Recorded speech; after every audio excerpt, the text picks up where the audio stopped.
Innovation has been at the core of Procter Gamble for more than 150 years. Now, we're collaborating with partners to scale our innovation and tackle problems that none of us can solve on our own. Sustainability. The injection molding industry, delivering improved efficiency, cost, and environmental impacts with low, constant pressure molding. AeroFlexx is revolutionizing the liquid packaging industry by combining the best attributes of flexibles and rigids, delivering a customizable package that uses 50% less plastic than a traditional model. PureCycle leverages a proprietary solid-based process to transform plastic waste into ultra-pure recycled polypropylene. These technologies are rooted in PNG innovation, and we're just getting started. Because when it comes to solving our biggest sustainability challenges, we are all in it together. Welcome, everybody. Can you guys hear me, but not like be blown out of the room by hearing me now? All right, good. We got the mic figured out. Hey, welcome, everyone. It is awesome to see so many people here in the room. I know we are on day 3 of the conference in the afternoon. There's a lot of great sessions that are going on right now, but we appreciate that you've all chosen to come here to be with us and really be part of this journey with us as we bring this to life. My name is Andy Butler, Vice President, Procter Gamble Ventures. And I have to say, I'm super excited to be here with you this afternoon. This is a really special day for us. And the reason it's such a special day is that it is our first chance to introduce to all of you, and really introduce to the world, this new platform that we're calling Sustainability Solutions by P&G Ventures, which you just saw in the video right here. And honestly, I can't think of a better place to be able to introduce this platform to the world than Sustainable Brands. This is an organization that we believe deeply in Procter Gamble. And I'll say from a personal standpoint, I first attended this conference in Detroit in 2017. And I point to that experience, honestly, as changing my trajectory and mindset in terms of thinking about the role that we have to play as brand owners and as big co's in driving sustainability at scale. And things come full circle, right? Because you're going to hear this notion of how do we drive sustainability at scale a lot throughout the discussion today. I also want to highlight something and reinforce the point. I was very intentional about the word that I just used, and that word is introduction. This is an introduction, not an appointment. We are very, very early on this journey, as you're about to see as we talk through some things here today. We want all of you, frankly, to be part of that journey with us. So, for example, some of you may be here because you received a flyer handout. We printed out recycled paper from some of our team members earlier in the week. I know we had a couple comments from folks of, wow, I've never seen someone promote a panel before. And the reason we did that is because we want to invite as many people as possible to be part of this partnership journey with us today. So again, thank you for joining. The way we're going to manage today's session is I'm going to just take a few minutes here to tell you a little bit about what this platform actually is, right? So what is Sustainability Solutions by P&G Ventures? How was it born? What's the background story? And then we're going to spend the rest of the time really focusing in on the heroes of this story, the heroes of this journey, if you will, who are on stage with me, our partners. So that's the plan today. I'm going to jump right into it. All right. Let's start with the story. What is Sustainability Solutions? How was it created? Well, like a lot of great stories, this one starts in a laboratory. So let me take a step back. Procter Gamble, we spend $2 billion a year on innovation. And normally a lot of that prowess and that energy goes towards innovating new brands and new products like Tide Pods, Pampers diapers, brands that you know and love that we make. But more recently, what we've begun to do is put some of that R&D energy towards solving a different challenge. That challenge is sustainability. So like many of you who are big co's in the room, we've made big, bold statements and goals and declarations about what we're going to accomplish by 2025, by 2030. But, and I'm sure you all say the same thing, in many cases, there's simply not technology that exists at scale for us to be able to deliver on those goals today. And so we said, well, listen, if we've got the right to succeed and the capability within our own R&D organization to create some of that technology to be able to meet our goals, maybe we should be looking at that. And that is the way I think about it. We've declared the what, those are our goals, right? We're also trying to create the how. Now, the good news is that's led to the development of a lot of really cool technologies. When I say technology, that'll become more clear as we talk about our partners today, but things in the area of plastics and packaging, right, that we've invented and protected by patents. But it's presented a new problem statement, which is, once we invent those things, we're not necessarily the best company to go commercialize and scale, right? Because we're P&G, we're a consumer products company. That's not our core competency. Enter our external partners. And so as we developed this technology, what we began to do several years ago is going out, identifying like-minded companies and partners who are then taking our technology, our patents, and commercializing them for P&G to use. So our partners today on stage are suppliers to P&G, but also for use by others as well. And I think that's the key insight, right? This isn't just about creating a scale opportunity for P&G. This goes back to my point about bringing everyone into discussion along on the journey. It's about hopefully creating opportunities to scale for not just P&G, but for other companies who have these same challenges that we do as well. And as we kept doing that, we recognized an opportunity to not just do this piecemeal and one-off, but to bring everyone together, all of our partners who are driving P&G technology together on this new platform. And in a nutshell, that's kind of how Sustainability Solutions by P&G Ventures was born. I always describe it to folks as a platform, first and foremost. It's not a new company or anything like that, but this is a platform that is about bringing together our partners and sharing them with others who are taking P&G's intellectual property, commercializing it for use by P&G and others, ultimately to solve sustainability challenges at scale. So I know that's a mouthful, but that's really what this is all about, and that's what we want to talk more about today. So with that, one of the themes for me is there's a technology aspect to this, particularly patents, right? But there's also a partnership aspect. It's a relatively simple equation, but it's a hard one to really solve for. Technology plus partnerships. You have the greatest technology in the world, but without the right partners to be able to bring it to life, that technology will never see the light of day. And so this is a great time now to be able to introduce the partners that we brought with us today. And so all three of the companies who are represented here on stage, who I have spent a lot of time with and gotten to know very well over the last few months. These are the first three partners that we're highlighting as part of our Sustainability Solutions platform. I can promise they won't be the last three, but they are the first ones that we're bringing to the table to talk about what they do. So what I'd love to do is start with just some introductions. As you can see on the screen, it is day 3 in the afternoon. We're going to try to take a couple opportunities to keep this a little bit fun and engaging for folks. So we went old school Twitter here, 140 characters or less of doing the introduction, and then we'll dive into a bit more about what you all do. Want to start? Sure, thanks.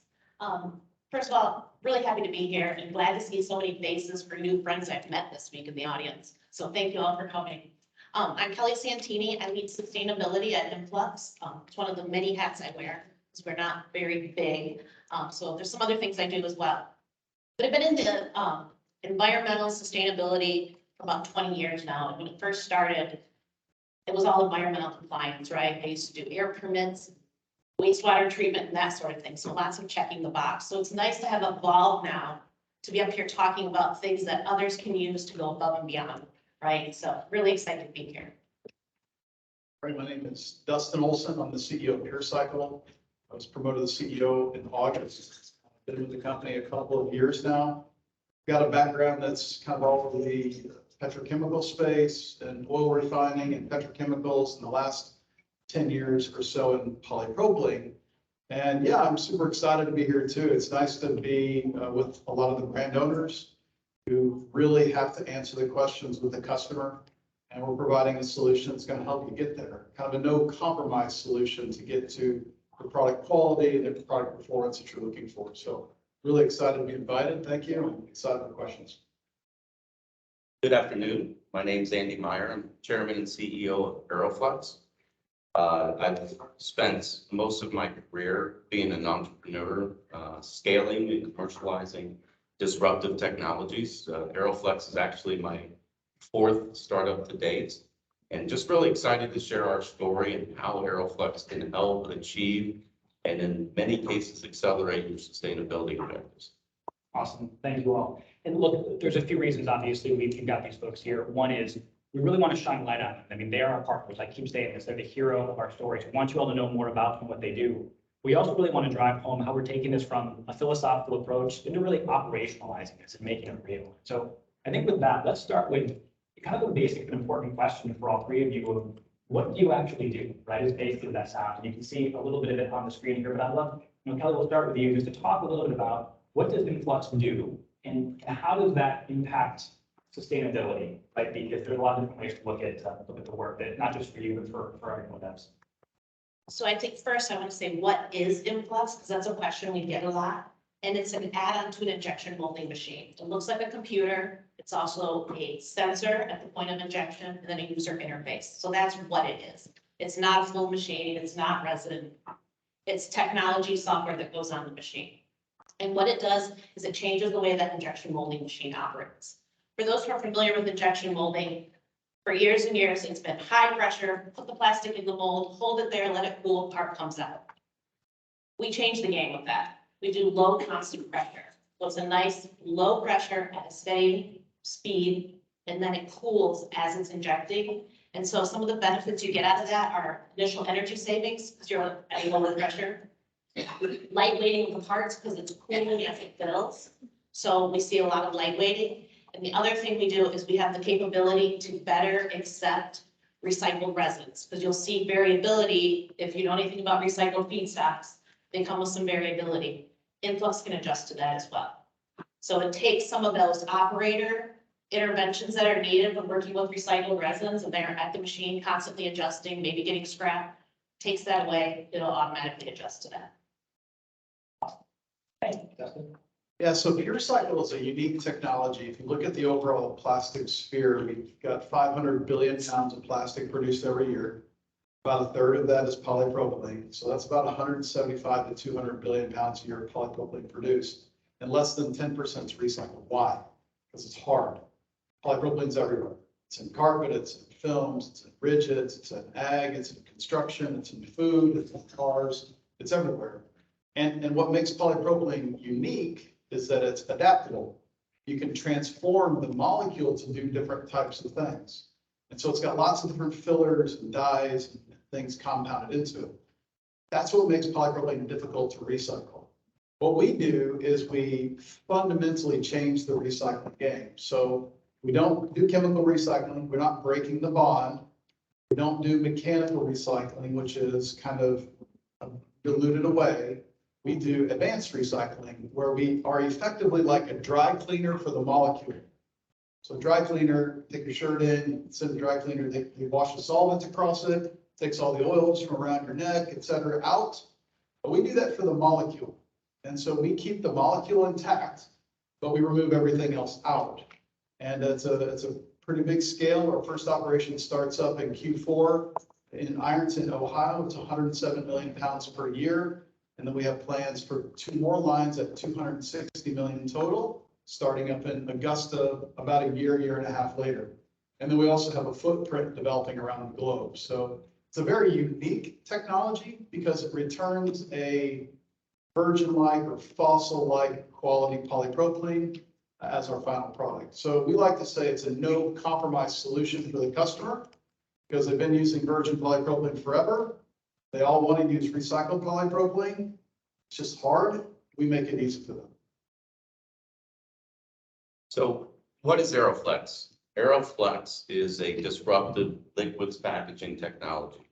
So imagine taking your favorite attributes of a rigid bottle, your favorite attributes of a flexible pouch, and combining that into a single format without stealing Dustin's word, without compromise. So without compromise to the consumer experience, to the brand value, and ultimately to sustainability. What that results in is 50 to 70% less plastic per bottle replacement, plus an additional up to 50% recycled content that we can do today at scale and still be recyclable, just like a rigid bottle.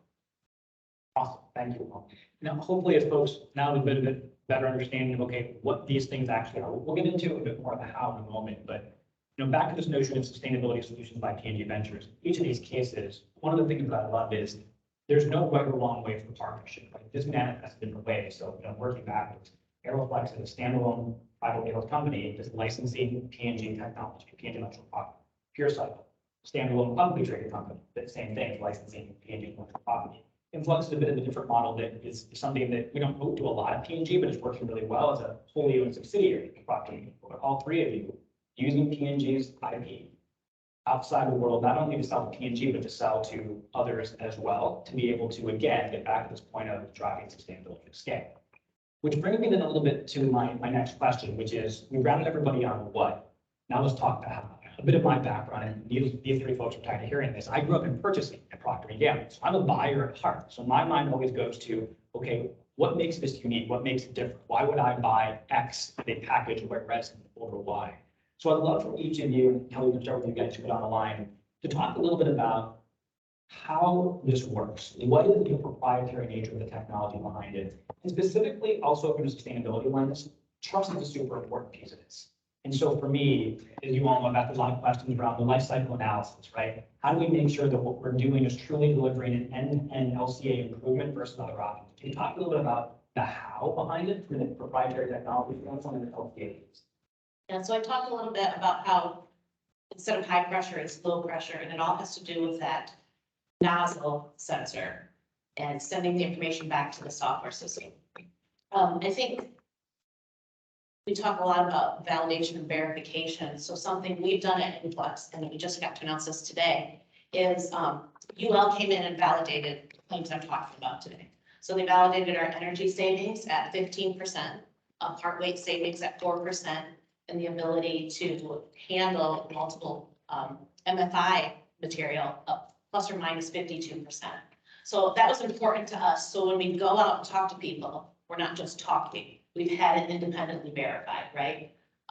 And that I think is going to go a long way now. We're really excited about it to help push this and get people to understand that there's some real impact here. And it's not just, you know, we talk with P&G with consumer goods here, but injection molding is in automotive and medical and electronics, and it's just so much broader than our consumer goods packaging. So we're really excited about this.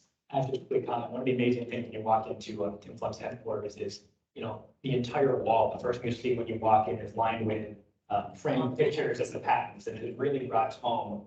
There's a lot of unique proprietary IP behind this that goes into creating something that the output I think described as is easy to understand, but the inputs there's a lot of goes Complicated. Dustin. Yeah, so I give Procter Gamble a lot of credit because when they looked around the room a few years ago, they said, a decade ago, they said, well, we don't really see a solution that's going to work well enough for what we want to do. And so when they invented this technology, they really did a good job of patenting kind of all edges of it. So that the dissolution technology or solvent purification is pretty well covered in the patent library. So we're benefiting from that. It's very difficult to break into this. From a carbon footprint perspective, we are extremely excited. So a couple of key stats for us. We compare ourselves to virgin resin production. So when you look at the carbon footprint reduction of our process relative to virgin resin, it's like a 35% reduction. So we use 35% less carbon. And when you look at our overall operation, it's like an 80% energy reduction relative to virgin polypropylene. So that's pretty impressive. So it gives us good economics on variable costs. So we keep our energy in check, but it also gives us a nice carbon footprint reduction. The really interesting aspect of that overall analysis is, since we're scaling plant number one, we had to use a lot of the design data for the equipment that's going into the facility. We kind of had to use like standard equipment metrics that are stamped on the side. We know that we've built a lot of excess capacity.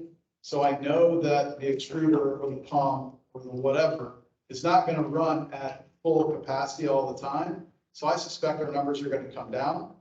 Point one. Point two is Ironton is in the middle of coal country. And so I think that as a brand owner, you know this, but you really have to watch out for shenanigans on LCA. Everybody is claiming lots and lots of benefits to the LCA. And a lot of it's true, and a lot of it is true through a certain filter. So what we did with our LCA is we looked at it through the Ironton lens, because that's where we're going to make the product, and that was heavily favored on coal. So when we get into other areas of the country or the world, we have other options like solar and wind and nuclear and a different basket of energy production, our LCA will drop again. So, you know, we're a really unique process because it's high tech, really clever, really well protected, and pretty low variable cost to operate. And I think AeroFlexx's story around intellectual property obviously starts with P&G. And from a sustainability lens, it was really initially focused on source reduction, being able to reduce the amount of plastic that you use. And since we've spun the technology out and created an independent company, we haven't stopped there, right? So we have continued the journey of how do we make this package better? How do we make it more sustainable? And that's where our journey with regards to recyclability, our journey with regards to recycled content is a part of the intellectual property story now that we've built on top of the platform that was initially invented by P&G. And when you relate it back to the LCA, part of your question, if you combine all three of those factors, and our relative comp is a rigid bottle, because essentially AeroFlexx is the first flexible designed to replace a rigid bottle, to act like a rigid bottle, not only through its entire use case with the consumer, but also end of life because of the unique nature and proprietary airframe that we deployed and the integrated valve. So there's no discrete closure made up of a different plastic. Everything is completely integrated. And so we've continued to build on the intellectual property platform. But as you take all three of those things in combination, it doesn't matter what LCA metric you want to look at. AeroFlexx can help accelerate and exceed many of your sustainability challenges. Awesome. Thank you all for going through the what and the how. I think it's helpful just to ground everybody. All right, we're going to do a little bit of audience participation here, so bear with me. All right, so here's what I'm going to do. I'm going to ask everybody to close their eyes for a moment. Don't fall asleep on me. Close your eyes. And I want you to raise your hand. So everyone here, big co, small co, et cetera, you've got sustainability goals and targets. Here's the philosophical question I'm asking. Raise your hand if you at times feel like if you're trying to achieve your sustainability goals, it can seem either this giant uphill battle, or at times unattainable, or I just don't know how to go do it. I'm constantly trying to find ways and existing technologies to be able to help me achieve my goals. Now, thank you. Keep your hands up. If you put your hand up, keep your hand up. Open your eyes. This is the insight we had, folks, right?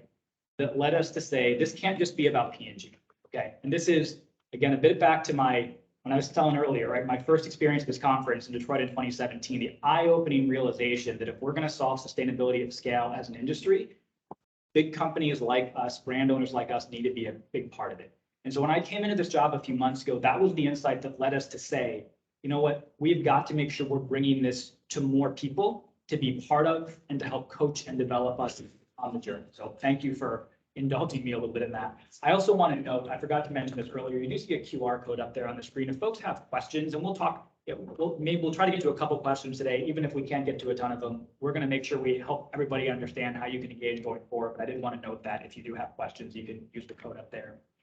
All right, look, we've talked a bit about the what now.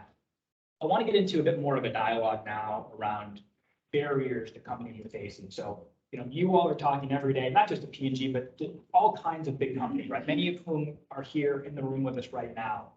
As you have those conversations, I'm curious, and you'll work the other way. We'll start with you this time. What are some of those barriers that you see in terms of companies trying to meet their sustainability goals? And would love if you have an example maybe to share around where you see some success that we all can start to learn from. Yeah, I think there's, two examples that kind of come to mind. I think first and foremost, when any company, and it doesn't have to be a specific brand, but when any company tries to do sustainability, tries to do the right thing for the environment, they want to do it, but they don't want it to cost more. And I think the challenge is wrapping your head around trying to find sustainable solutions that can add value to any company's P&L or to any brand, right? And I think, having that challenge and hearing those stories from brands themselves and being able to share how AeroFlexx can help overcome some of those barriers in terms of you can realize sustainability and still add value to your existing business tends to be a fairly powerful aha moment, like this used to be a barrier, now maybe there could be a solution to overcome it. And I think the second example is, really coming out of the pandemic, right? I think all of our lives changed for about 2.5 years. Things aren't 100% back to normal again, but the acceleration of e-commerce and the use of e-commerce during the pandemic has kind of shifted, if you will, the importance of it. It used to be less than 5%, even maybe 1% of any individual brand or company's portfolio. Now it's double digit. And now from a liquids packaging perspective, the challenge or the barrier is how can I address that new demand or that new vertical when it's so difficult to ship liquids via e-commerce? And again, another part of what AeroFlexx can help brands overcome and start to share an example, because there's others, but an example of how you can overcome that barrier.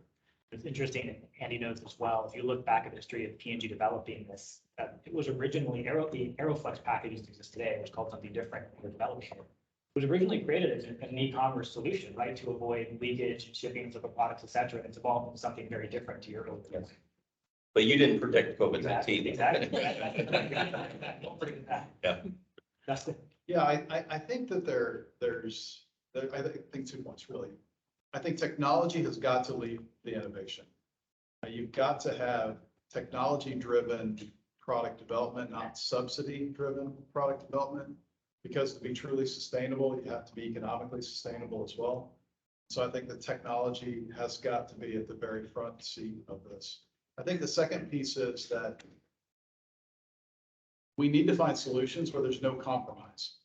Like if we start screaming to the world that they need to change their behavior in order to do better for the world, then it's just not going to work. We have to find the solutions that make it easier for the consumer to make the right decision without impacting their life. And I think the examples that you see on stage here are 3 innovative technologies that do just that. I mean, they create solutions that are easy for the consumer. I think you've really got to start with that in mind in order to make any real traction in the world. Yeah, and with molders, we have a little bit different business, but a lot of our molders will say, we have this recycled content, but we have all this scrap, so Influx is a great solution. But another issue we hear is, I would love to use that and get more recycled content, but there's no supply. So somebody like Dustin's gonna help us with that, right? So that's another challenge we hear a lot. Like, I would love to do this, but I can't get recycled content anyway. So as those things come up and they're more available, I think our technology is at the right stage to help those people when that recycled content is more available. If you've got Influx as well, you'll be ready to go. Can I add to that? Yeah, one of the problems with feedstock supply is that the technologies available today are so limited with what they can do with the feedstock.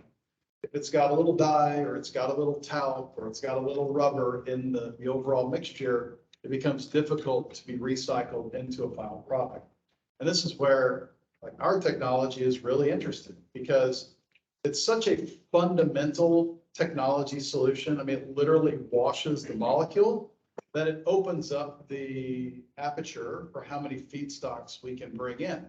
And so the feedstock discussion for us is really not that big of a deal, because we can clean plastic waste that other people can't touch, and then turn it into a product that's superior to what they make. And so again, it's a technology-driven solution. Like, if you just try to get people to sort, well, they're going to get really tired really fast. If you say, don't worry about throwing it all in the same bin, we'll take care of it. Then from a technology perspective, you do that, you win. One build I'll have on this, and this comment is directed, well, to everyone, but especially some of the other big companies in the room.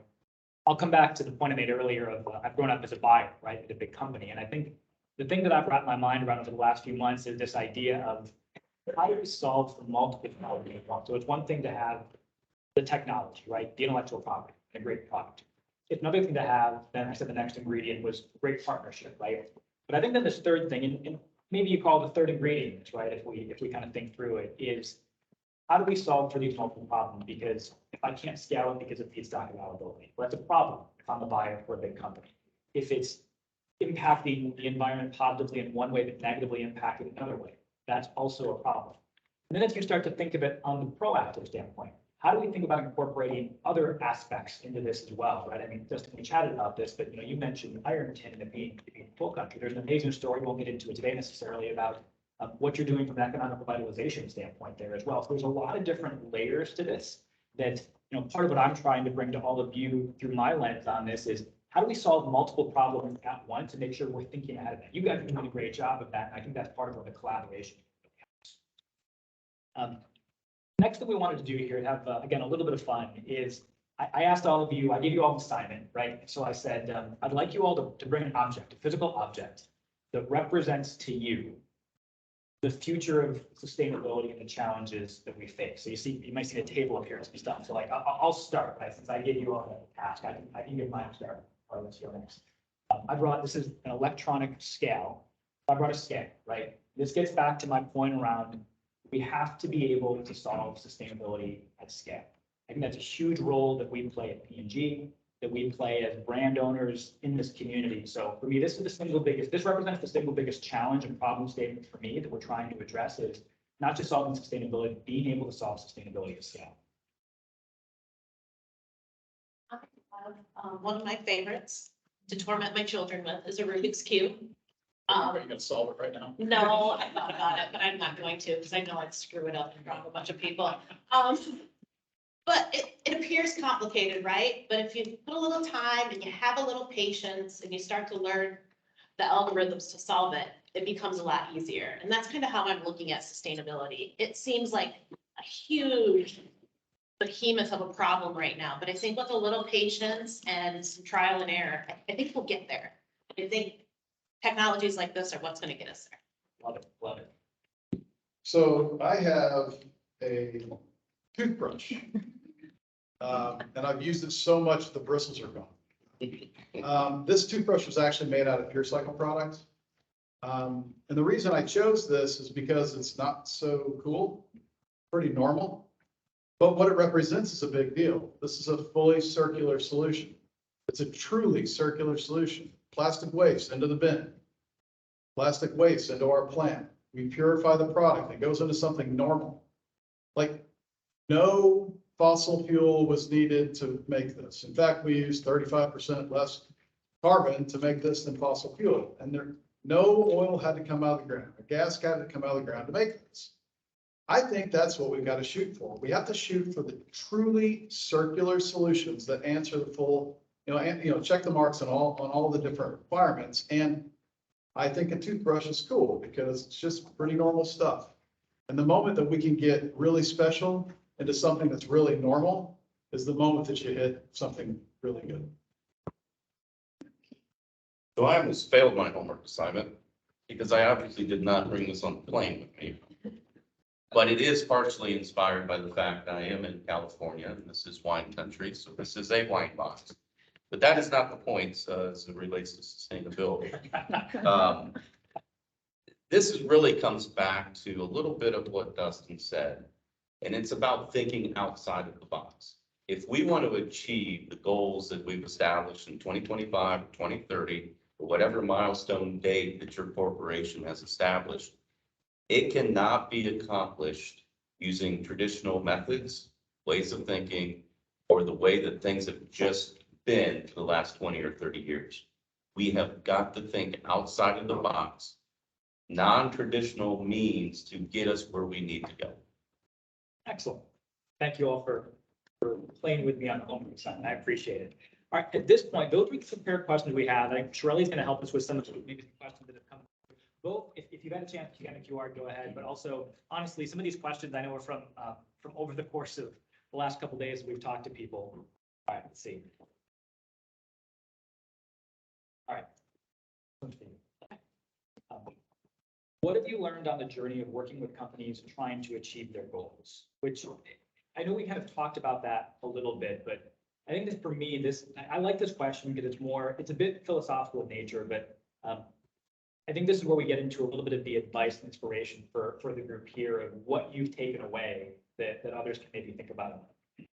Yeah, so we were talking about this earlier. With Influx, it's unique. We've been selling Influx for a couple of years now. For the most part, people have purchased it for solving a quality issue or a cycle time issue or something else.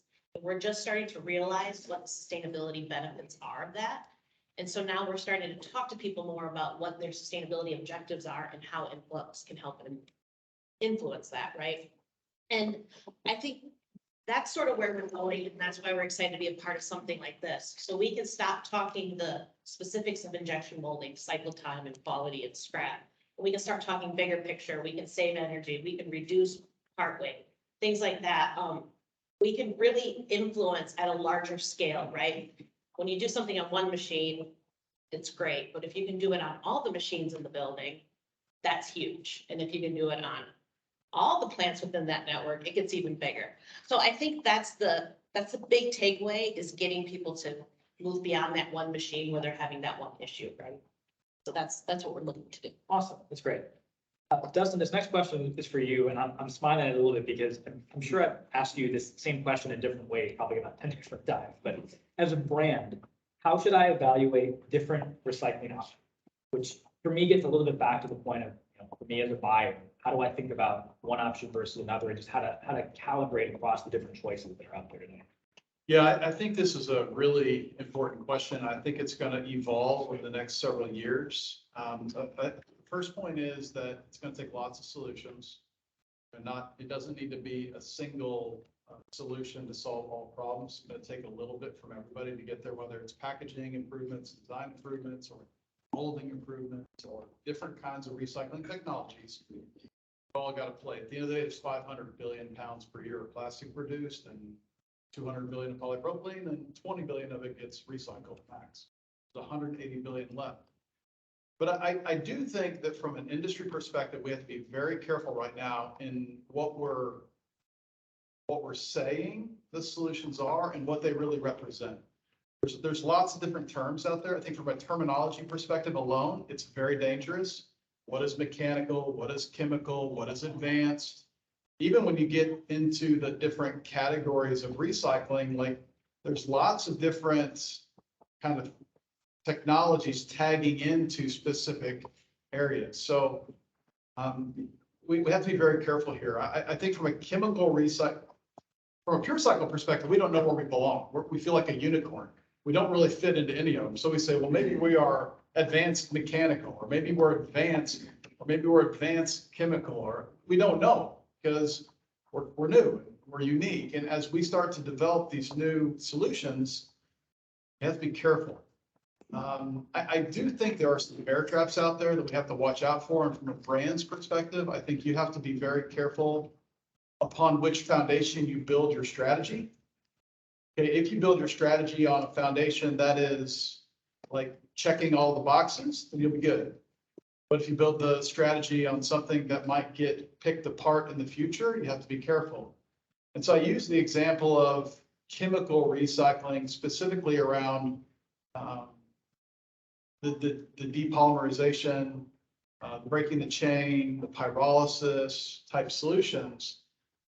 You have to be careful with these solutions, because as that is one example, this is one of many, but as a pyrolysis as an example, hey, it's not recycling in Europe, right? It's been kind of like, that's not real from an accounting perspective. The molecule doesn't go where the molecule said to go.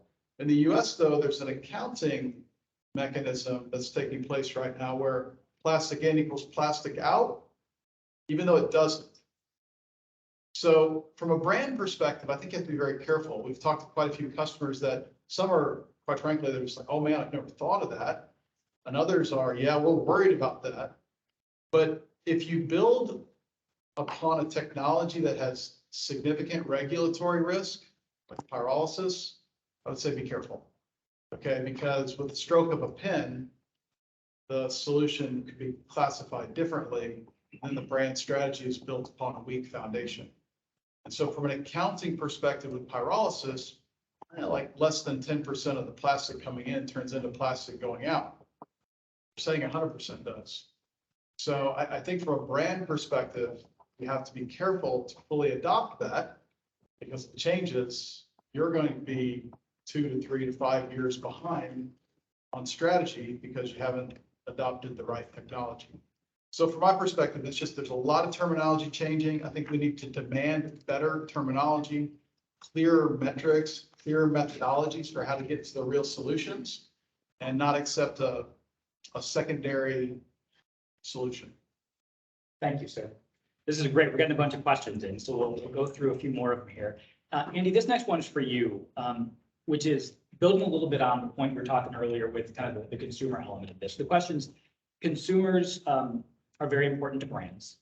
What have consumers said about the AeroFlexx package in particular? Again, you alluded to this a bit earlier, but wanted to give you a chance to kind of answer this question a bit more directly from a consumer-facing standpoint. Yeah, absolutely. Maybe best for me to just kind of walk through the package itself, right? So what do consumers say about this? Because consumers to us are the final judge and jury, because no brand would do anything to upset their consumer base. They've spent decades and decades building that loyalty, right?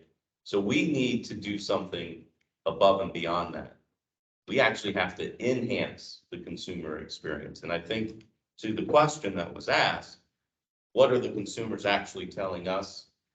Well, they're saying it's soft feel. It's just like a flexible package. It's very soft, very nice to the touch. It's very easy to use. To activate it, you just rip off the top and it's ready to use. So very simple instructions, right? And then to use it, you just simply squeeze to dose. You can get a little bit by squeezing a little. You get a little bit more if you squeeze more. And the integrated valve automatically shuts off when you're done squeezing. So you can literally have one hand operation while the other hand's busy. They like the ability to actually free up their hands and doing multiple tasks. They don't want to worry about opening a cap and getting gunky residue all over the place. So those are some of the things that I think the consumer really resonates with. And the other thing I would add to that is the proprietary airframe. That's what makes it like a rigid bottle throughout its entire life cycle. So if this had zero liquid left in it, it would still be standing up like a rigid bottle. And the airframe then enables capability to be recycled like a rigid bottle. So it goes beyond the consumer experience as well, and also end of life. Perfect. Thank you for the explanation, sir. We've got a couple ones. We'll go through these maybe rapid fire and then get to some kind of closing thoughts here as well. I'll start. This one was for me. What was the approach P&G took to search and select these partners, which I think is a great question. And there's no, I would say, one size fits all answer to this. And this is part of why we wanted to, I declared earlier, right? This is an introduction and it's a journey, and there's a few different elements, right? One is there are some just technical things that we have to make sure of, right? From a financial standpoint, does this company or partner have like the financial ability to go actually scale this in the case of like purchasing equipment, right? Just as an example. There's P&G feels very strongly about what we call our PVPs, our purpose, values, and principles. So being able to ensure that with the individual leaders, because that's what it comes down to a lot, the individual people that we're going to be working with at a company, is there a level of trust and understanding back and forth? Do we know that we're going to be able to share ideas from a technical and commercial standpoint back and forth, right? And then ultimately it gets into can we find a structure of how we license out, for example, or what's in your case, how we create a subsidiary that's able to help this technology meet its full potential. And I'll talk this here in a moment in part of my closing thoughts, but these are the first three partners we're bringing to life with this. We've got a lot of pipeline projects as well, where we're in active discussions. Some of those discussions are with incumbent suppliers to P&G, because it makes a lot of sense. In the case of, I'll just use PureCycle and AeroFlexx, you're both startups essentially, right? And you're new companies that were kind of founded on how do we bring this technology to life? And so you guys have heard me joke about this, but as a buyer, it's a little bit of a dream come true, right? We're helping to mold and create a supplier to P&G into the industry from scratch. And there's a lot of potential value in that gets back to my point around solving for problems of scale. So I think the key for me in this question is there is not one defined process. We have an organization that I work closely with in my role. That's a business development organization within P&G to help me work through the mechanics of like, literally what does the contract look like and all those different kinds of things. But We know that there's a lot of opportunities for partnership out there, and that's the excitement for me as we look further upstream. The next question, I want to do this one really quickly, but it's an important one, and I think I know the answer, but I'm going to let you all answer quickly. Are these technologies only available in the USA? And I know that's a long-winded answer for some of you in terms of what the plans are, but Kelly, I'll start with you and go down the line. Yeah, mine's easy. No, we're available wherever. We've got quite a few in Germany. We actually have folks at the K-Show right now. Over in Europe, we have bosses in Asia, the Caribbean, South America. So yeah, we are available globally. Same for us. We're a CapEx intensive business, so it takes a bit of a project financing effort to get us going in different regions. We have obviously scaling efforts here in the US that are active. We've announced a JV in South Korea. We've announced a JV in Japan. We're also working on European activities. So the idea is to have a global footprint where we can deliver resin anywhere in the world. Andy? Again, easy answer, no. We have commercial production capability available today. We've got a production site in Ohio, and we are in the process of looking to continue to scale and build our footprint. A lot of that will be demand driven. We obviously want to be where our first adopters or early movers are at to help accommodate the adoption of AeroFlexx in the different markets, but we are truly a global reach in terms of production capability. Awesome. The last question is, what's the best way to get a hold of you and learn more? Which I'm going to answer in my closing thoughts, but with that, what I actually want to do, and I'm watching the time here, I want to make sure we get everybody out of here on time. I know you've got a flight to catch, Dustin. I actually want to just give everyone a chance to make a closing thought, closing remark for the group, and then I'll do the same and kind of wrap up with some final thoughts and some kind of contact information. But we'll work opposite way again. And if you want to start, we'll work down this way. Yeah, I think in closing, I mean, obviously this whole week is about sustainability. It's about how do we go about actually achieving this. And for me personally, it's about leaving the planet hopefully in a better place than what I came into it as, and doing our part to make sure that that happens. So when you think about liquids packaging, we hope that you think about AeroFlexx, because we're talking about a unique solution, a very disruptive solution that combines source reduction at a very high level, recycled content, and the ability or capability to be recycled all in a single format without compromise. And you can do that and still enhance the consumer experience.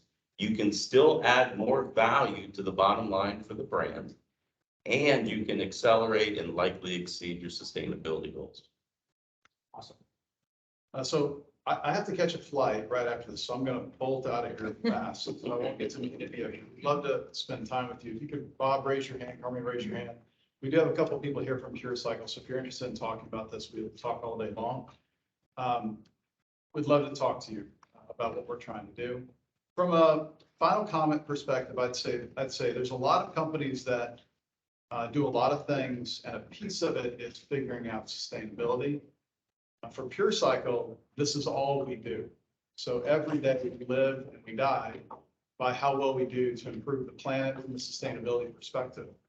I'll tell you that inside of our company, a lot of people ask, like, what's the secret sauce of PureCycle?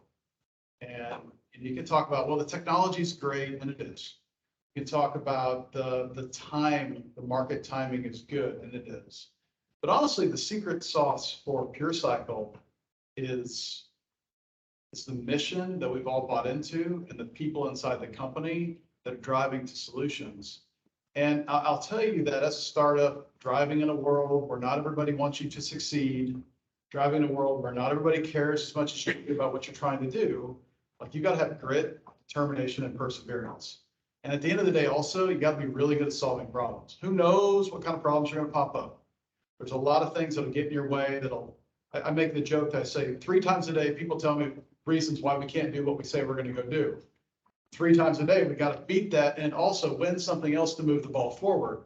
I'd say that's a secret sauce for PureCycle, is that with this team, you've got grit, drive, and determination, and also a really smart group of people who are dedicated to solving problems for you, for us, planet, and we're real excited to do that. And I really do believe that we're building a product that has a chance to change the world. You can get behind a mission. It's not hard to get behind a mission like that when it's real. Awesome. Now, So I want to start with the fact that I realize you're probably not injection molders, right? And you might not be familiar, but somewhere in your supply chain, you might have injection molding. And that's where you can go and ask some questions and see what the challenges are that they're facing day to day. And we might be that solution for them, or we might be the solution to really elevate and get them to their sustainability goals, your scope 3 emissions, those sorts of things. So that's what we're hoping you take from this today. Go and ask some intelligent questions to find out what the challenges are in your supply chain and where those injection molded parts are. And we just want to change the way the world molds. I said this before, and I'll say it again. We wanted to start by introducing the world to this platform via these 3 companies who we're not new company, right? They've been around for various lengths of times. And the reason we wanted to start with these 3 is because they're either on the market today or they will be very shortly. AeroFlexx is on the market. There's multiple products that are out there right now. You talked about Innventure's hundreds of boxes out there across regions, and Dustin already mentioned PureCycle will be up and running and producing in Ironton, Ohio, late this calendar year and into early next calendar year as well. But there is a pipeline of innovation. So my goal, right, for all of you is not to just end the discussion here. There is a tremendous pipeline that we are actively working on. How do we bring more of the technology that P&G is developing to life through this platform and through this strategy? And so, I look forward at this event and in future events, being able to come back and share more and more of that over time and being able to update folks on the success stories for all of you. My closing thoughts are really 3 things. One is I'm going to go back to a comment I made earlier. The equation for me is simple, but tough to actually accomplish. It's technology plus partnerships.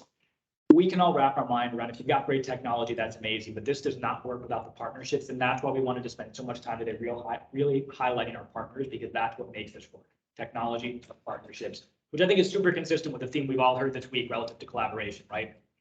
The second thing is, when we decided to bring this platform to life, it wasn't just a knee-jerk reaction. We did a lot of research on, let's look out there, other companies with sustainability goals. Where are they struggling in the same places that we are? What unique value proposition can we ultimately bring? Back to my lens as a purchasing leader at Procter Gamble. And for me, it comes down to 3 words. It's scale, it's innovation, and it's trust. The scale thing I've talked ad nauseum. I brought a scale with me. The innovation piece around it has to be real innovation, right? It can't just be something that we talk up, but there's got to be something behind it. And the trust piece is maybe the most important part, right? We talked LCA. We talked how we're solving multiple problems at once. That's, I think, the piece that's the most important for me personally, and from a credibility standpoint, to make sure that there's trust across this portfolio as well. The final thing I'll say is I'll come back to another word I used early on. This is a journey, right? And I want you all to consider this session, right? This wasn't a workshop. Like I said before, it wasn't a deployment. This is an introduction and an open invitation to be part of this journey. So back to the question that was asked around what's the best way to get in contact with us or with me. One is I need to head to the airport soon, but not quite as quickly as Dustin does. I'm going to stick around for a few minutes. Part of the reason I wanted to end early is so I can stick around for a few minutes to chat with folks who have questions. I don't know if we can maybe put it up on the screen. There's another QR code that goes to a website that we have live right now. And for those of you who got the handout, put it on the table so you can scan it. The reason there is I didn't bring business cards with me, but we can certainly, I've got my badge, we can scan the badge. And the QR code we have here links to a website where folks can then send an email so we can set up meetings. Like I literally have time carved out next week on my calendar to be able to have follow-up discussions coming out of this week, because I'm really interested in getting some of your actions. What did you like? What did you not like? Where might you be interested in partnering? What are we not thinking about today? So again, an open invitation for partnership.